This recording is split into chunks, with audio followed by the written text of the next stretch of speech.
देखते हैं हम लोग डेटा को सेंड कैसे करते हैं सर्वर के ऊपर। तो मैं यहाँ पे अब क्या कर रहा हूँ, ध्यान से समझना। इस कोड को मैं कमेंट कर देता हूँ फिलहाल के लिए, इतने दूर तक मैं कोड को यहाँ से यहाँ तक, थोड़ा सा इंतजार करिए। इसको मैं यहाँ से कमेंट कर दिया और इसको भी कमेंट कर देते हैं, ठीक है।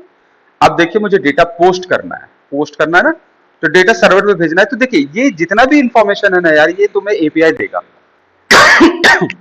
सॉरी, डेटा क्या सेंड करना है इसका इंफॉर्मेशन भी आपको एपीआई देगा।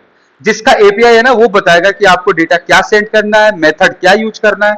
अब इसने बोला है कि जितने भी एपीआई देख रहे हो ना, 1 2 3 4 5 6, ये सारे एपीआई गेट के हैं। मतलब आपको यहाँ पे पोस्ट यूज नहीं करना है, आपको गेट यूज करना है। अगर आप पोस्ट का देखो, एक एपीआई दिया है कि पोस्ट मेथड में क्रिएट, मतलब कि आपको अगर डेटा डालना है तो आपको पोस्ट यूज करना पड़ेगा क्रिएट के साथ। इस पर क्लिक करेंगे और देखिए इंफॉर्मेशन दे रहा है कि आपको कुछ नहीं लिखना है, एपीआई यूजर्स लिख देना है रिक्वेस्ट के साथ, और उसको रिस्पॉन्स में 201 के साथ आपको ये रिस्पॉन्स अगर मिल जाता है, इसका मतलब आपका डेटा डल गया। ठीक है, हम लोग ट्राई करते हैं फिर। आज यही ट्राई करते हुए कैसे डेटा डलेगा। तो पहले हम लोग डेटा ले लेते हैं, सबसे अच्छा काम ये करते हैं स्क्रिप्ट के अंदर, फिर हम लोग ना फॉर्म का यूज करेंगे। पहले बना लेते हैं फिर फॉर्म का यूज करेंगे, पहले टेस्ट करते हैं। तो यहां पे पहले लेते हैं वैल्यू। एक दूसरी बात और इंपॉर्टेंट चीज है यार फ्रंट एंड डेवलपर के लिए, जब भी कोई आपको एपीआई मिले ना, तो सबसे पहले कोड मत करो उसका, ठीक है। कोड नहीं किया जाता, सबसे पहले एपीआई को टेस्ट करो। आप पोस्टमैन यूज कर सकते हैं टेस्ट करने के लिए। अगर उसपे सक्सेस होता है, सही से आपका रिस्पॉन्स मिलता है, चलता है, उसके बाद आप कोड लिखो, ठीक है। आ जाओ देखते हैं। अब यहां पे मैंने एक वेरिएबल ले लेता हूं। तो सबसे पहले यहां पे मेंशन करते हैं यार यूआरएल, कि भाई मेरा यूआरएल क्या होगा। तो यूआरएल आपको पता है, इसने बोला है कि सेम यूआरएल ऊपर वाला होगा, बस यहां तक उसने बोला है, मैंने कर लिया। देखिए उसने मेंशन किया कि सबसे पहले आपका ये यूआरएल होना चाहिए, ठीक है। डेटा क्या भेजना है आपको, डेटा भेजना है नेम और जॉब, दो डेटा भेजने हैं आपको रिस्पॉन्स में ये मिलेगा, बोले ठीक है। और जो डेटा भेजना है, तो जो ऑब्जेक्ट में डेटा तो जाएगा नहीं, तो मुझे क्या कन्वर्ट करना पड़ेगा, जेसन में, ठीक है, क्योंकि जेसन ही बोला हुआ है वहां पे। अब अगला स्टेप, अब डेटा भेजना है, तो सबसे पहले बताओ जो कोड आपको लिखना है वो कैसे लिखना है, मतलब कि डायरेक्ट की बटन क्लिक पे आपको भेजना है। बटन क्लिक पे भेजना है तो एक बटन बना लेते हैं, बटन, और यहां पे लिखते हैं पोस्ट मेथड, ठीक है। और यहां पे इसकी एक आईडी देते हैं, आईडी का नाम देते हैं बीटीएन पोस्ट, ठीक है। अब देखिए यहां पे क्या लिख रहे हैं, यहां पे समझ लीजिएगा, document dot query selector hash BTN post dot add event listener click. इसके क्लिक पे फंक्शन कॉल हो जाएगा। क्लियर है। जब फंक्शन कॉल होगा, जैसे फंक्शन कॉल होता है, तो सबसे पहले मेरा डेटा बनेगा ओबीजे में। और डेटा क्या भैया जो भेजना है, नेम भेजना है। इसमें नेम में है राहुल, और क्या भेजना है, जॉब, जॉब भेजना है, जॉब है सॉफ्टवेयर, ठीक है, सॉफ्टवेयर इंजीनियर, ठीक है। अब देखो यहां पे चलो सॉफ्टवेयर डेवलपर। अब यहां पे क्या कर रहे हैं, ये मेरा नेम और जॉब है, ठीक है। ये डेटा मैंने कलेक्ट कर लिया, ये भेजना है सर्वर के ऊपर। उसने बोला हुआ भी है, देखो यही भेजना है, देखो बोल रहा है ना कि ऑब्जेक्ट में भेजना है, तो उसी तरीके से मैंने बनाया। लेकिन इसने तो डबल कोट्स लगाया है पीछे, अभी मैं करूंगा, आपको पता है, इसको कन्वर्ट करेंगे अभी। तो अब देखिए, अब हम लोग को भेजना है, तो भेजना है तो हम लोग कौन सा एपीआई यूज कर रहे हैं, फेच एपीआई, इसी के थ्रू जाता है। तो फेच एपीआई बेसिकली पढ़ता क्या है यार, fetch API HTTP protocol generate करता है, एचटीटीपी के थ्रू आपको सर्वर पे डेटा पहुंचा देगा, ठीक है, और लेकर के भी आएगा। ये फीचर है इसके फेच एपीआई का। फेच एपीआई या एक्सएमएल एचटीटीपी रिक्वेस्ट, दोनों में से कोई भी यूज कर सकते हैं आप। लेकिन आप नोड डेवलपर हैं, अगर आप नोड डेवलपर हैं तो आप एक्सएमएल एचटीटीपी रिक्वेस्ट यूज नहीं करेंगे, आप यूज करेंगे नोड फेच, आप डॉट नेट पैकेज का यूज कर सकते हैं। आप इस फेज के लिए आपको एक्सोइस एक्सेस नाम का है लाइब्रेरी, वो यूज कर सकते हैं। नोड जेएस डेवलपर के लिए अलग है भाई मेरे, और ये अलग है, ध्यान में रखना। यहां पे फेच है, फेच मैंने लिखा, फेच एपीआई। अब यहां पे देखो मैं क्या कर रहा हूं, यहां पे यूआरएल मेंशन कर देते हैं, ये रहा यूआरएल। अब देखो इसके साथ जब पोस्ट में डेटा भेजते हैं दोस्त, इसके साथ एक पैरामीटर और होता है, उसको बोलते हैं हेडर्स। तो बना लेते हैं, यहां पे लिखते हैं कांस्ट हेडर, हेडर्स। यहां पे सबसे पहले आता है मेथड। क्या आता है, मेथड। मेथड क्या होगा हमारा, पोस्ट, फिर यहां पे होगा हमारा हेडर। हेडर्स में ऐसा आता है, और यहां पे लिखते हैं, यहां पे लिखते हैं हेड, ऐसा कर देते हैं, हेड कर देते हैं, HED, ठीक है। और यहां पे हेडर्स, हेडर्स में लिखते हैं हम यहां पे कंटेंट टाइप, कंटेंट टाइप, यहां पे लिखते हैं एप्लीकेशन स्लैश जेसन। अब देखो पोस्ट में जब भी कोई डेटा भेज रहे हो ना उसके पास, उसके पास जब डेटा भेजते हैं ना, तो आपको इसकी इंफॉर्मेशन भेजना पड़ता है कि आप किस टाइप का डेटा मुझे भेज रहे हो। तो इंफॉर्मेशन किसके साथ भेजते हैं? हेडर के साथ। ये लगाना जरूरी है, क्योंकि आप किसी से कोऑर्डिनेट करते हो, आपको कोई मेल करेगा, बोलेगा कि देखो मैंने तुम्हें कुछ भेजा है, तो आप बोलोगे नहीं कि उससे क्या भेजा है, कंफर्मेशन नहीं लोगे। मान लो कि आप उसको नहीं जानते हो, तो पहले से कंफर्मेशन लोगे ना कि भाई तुमने क्या भेजा है, पीडीएफ भेजा है, वर्ड भेजा है, क्या भेजा है, कैसा तुमने कोई हैक करने वाला चीज भेजा हो, तो पहले तो बताओ कि तुमने भेजा क्या है। अगर तुमने नहीं बताया तो मैं मेल ओपन नहीं करूंगा।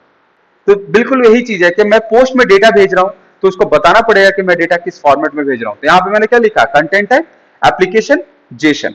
ठीक है, अब यहां पे आता है दूसरा पैरामीटर, आता है बॉडी डेटा।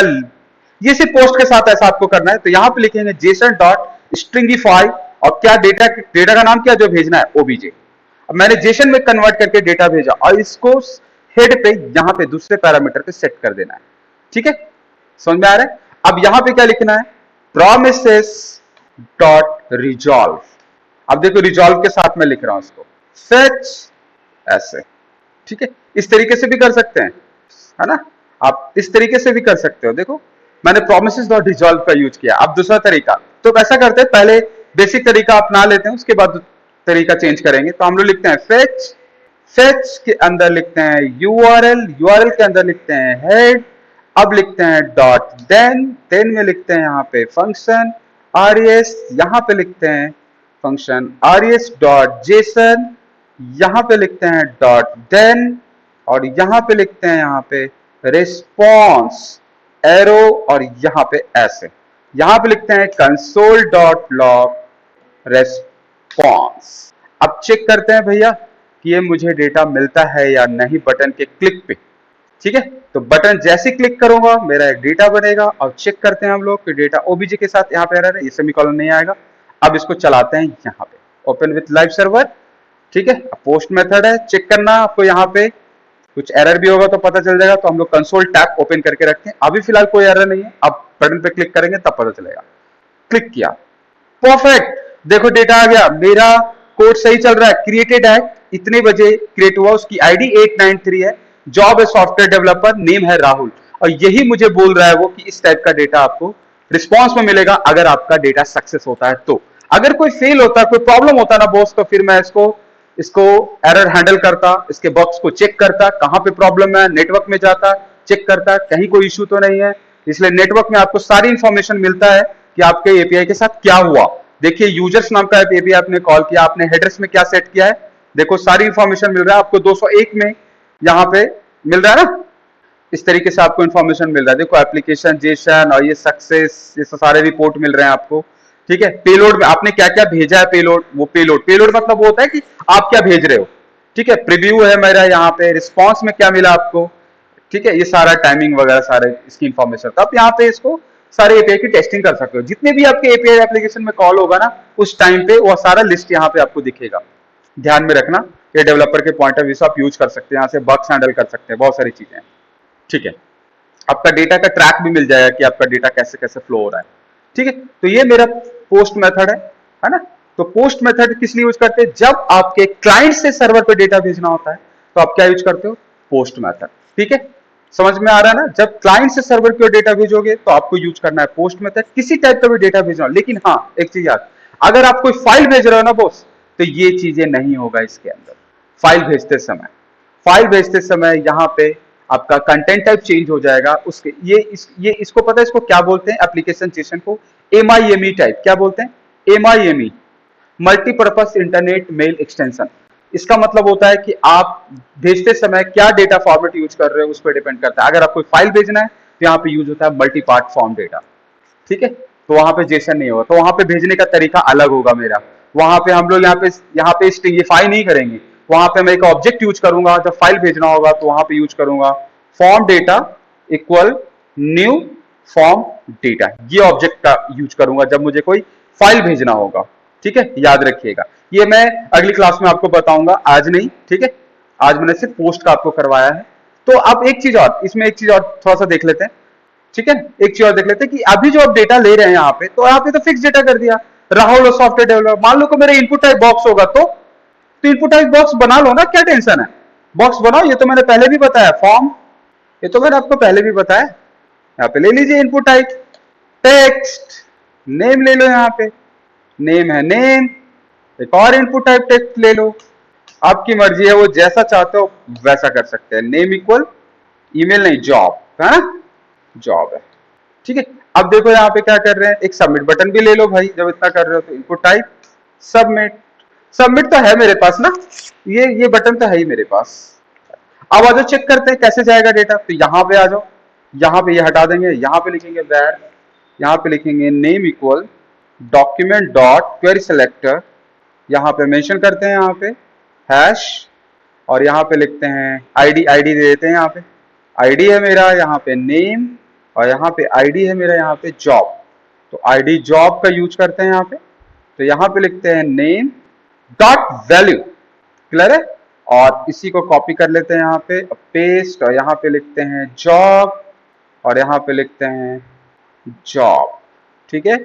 इसको ऐसे करते हैं यहाँ पे, तो नेम और जॉब मिल गया मुझे, जैसे बटन पे क्लिक करेगा जो जो आप फिल करोगे, ठीक है। लेकिन इस सभी कोड तभी चलना चाहिए जब इफ, ऐसे, जब इफ नेम एंड जॉब दोनों डेटा फिल रहेंगे। क्या मैं लिखा, नेम एंड जॉब, है ना।